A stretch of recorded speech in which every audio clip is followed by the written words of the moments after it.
And the excuse that he anticipates that people will bring on the day of judgment is, oh God, I didn't know you were there. I didn't see you.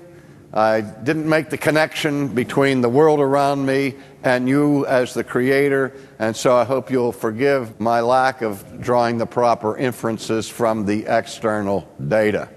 Paul said, no excuse, because not only is that revelation given to every single person, but the apostle goes on to say, and this is critical, that revelation gets through.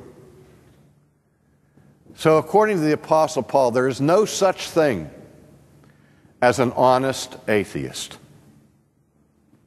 Because Paul goes on to say, knowing God, they refused to honor him as God, neither were they grateful. So that the two most fundamental reactions of sin against the display of God's glory through natural revelation is a refusal of the obstinate heart of fallen creatures to honor God as God or to be grateful. And he goes on to say that what happens then is that we get involved in an exchange. We exchange the truth of God, which is plain, for a lie. And we serve the creature rather than the Creator, who is blessed forever. And so the gospel comes into a world that is already under the indictment of God. A question I get all the time is, what happens to the poor native in Africa who's never heard of Jesus?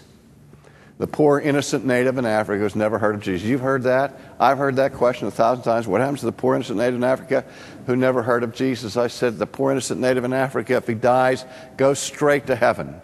He doesn't have to pass go. He doesn't have to collect his $200 because the poor innocent native in Africa doesn't need Jesus. So leave him alone. I wouldn't spend 5 cents to reach out to help the innocent native in Africa for salvation because that person doesn't need it. Only people who need salvation, friends, are guilty people. Now, if you ask me what happened to the guilty people in Africa who've never heard of Jesus, they're in deep trouble. Now, they're not in trouble for rejecting Jesus of whom they've never heard. But what Paul is saying in Romans 1 is there are no innocent natives in Africa or Australia or South America or in the North Pole or anywhere else, because the whole world receives the plain revelation of God. Everybody has it, and everybody distorts it, and everybody exchanges that truth of God for some kind of an idol. So that the universal religion of fallen humanity is idolatry. That's the assertion that the Apostle Paul makes. And the idea here is that God is moved to wrath against what fallen creatures do to the glory of His majesty by serving idols rather than Him. And then he goes on to say, because of this, God gives them over to their evil passions, to their reprobate mind. And then we get a catalog of all the heinous sins that human beings commit, one against another. And at the end of the chapter, he talks like this. He says that these people who, knowing the righteous judgment of God, that those who practice such things are deserving of death, not only do them, but they approve of others who do them. Misery loves company. And one of the ways that we seek to ease our consciences when we know that we are living in violation of the law of God is to encourage other people to do what we're doing, because the more of us that are engaged in it, the more normal it becomes. The more normal it becomes, the less sinful it seems. And we say, well, after all, this is natural for us to behave in this manner. Well, it is. Nothing comes more naturally to fallen humanity than sin. But the sinfulness of our sin is shown that we try to defend our sin as if it were legitimate and give approval to others who participate in the same sins that we do, thinking that somehow God is going to have to rule by referendum, and he's going to have to change his law and change his character to accommodate to our practices. I teach an ethics course in seminary, and I said one of the biggest problems we have in our society today is the confusion of two words, classical words. The word morals and the word ethics. The term ethics comes from the idea of ethos. It has to do with the philosophical or theological foundation for determining the good or what is righteous.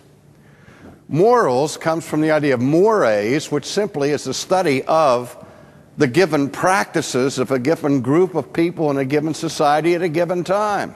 Every culture has its behavioral customs and behavioral practices. They change from age to age. In 1960, you'd be lucky to find 5 people in the United States who would approve of abortion. It was not only seen as evil, it was seen as an unspeakable evil. And now it's the custom of our society, and nobody gets too exercised about it. Because our morals have changed. But the ethic never changes. The character of God never changes. And we have confused morality with ethics because we say, well, we determine what is right by counting noses. We say, how many people are engaged in this? If the majority of people are engaged in a certain activity, then that proves that it's normal. And if it's normal, then it's ethical. This is what I call statistical morality. You determine the righteous by counting noses, by seeing who's doing what and why. If you do that consistently, you have no hope of ending anywhere but hell. You have no hope to escape the judgment of God, because God is not going to change or negotiate his own righteousness according to your customs or according to your preferences. That's why Christians in every generation have to learn that they walk and they march to a different drummer from what everybody else is doing in their culture. That's why we're told later on in this book not to be conformed to this world, but to be transformed by what it means to be a Christian. So here comes Paul teaching here in Romans 1 that we are a mass of fallen humanity. A mass of perdition is what Augustine called it. And then in chapter 2, it gets even worse, where he says that not only does God reveal himself externally in nature, but he plants his law in the conscience and in the soul of every human being. We know the difference between right and wrong. We know it's wrong to steal somebody else's property. We know it's wrong to injure another person and to violate. You know that. I know. We know that it's wrong to cheat. We don't have to go to church to learn those things. That law of God, even if we've never heard of the 10 Commandments, if we've never heard of Moses, people who've never, ever heard of the Old Testament have the law of God written in their hearts, so that every last human being on this world has both an external revelation of God and an internal revelation of God, so that the knowledge of God is completely inescapable.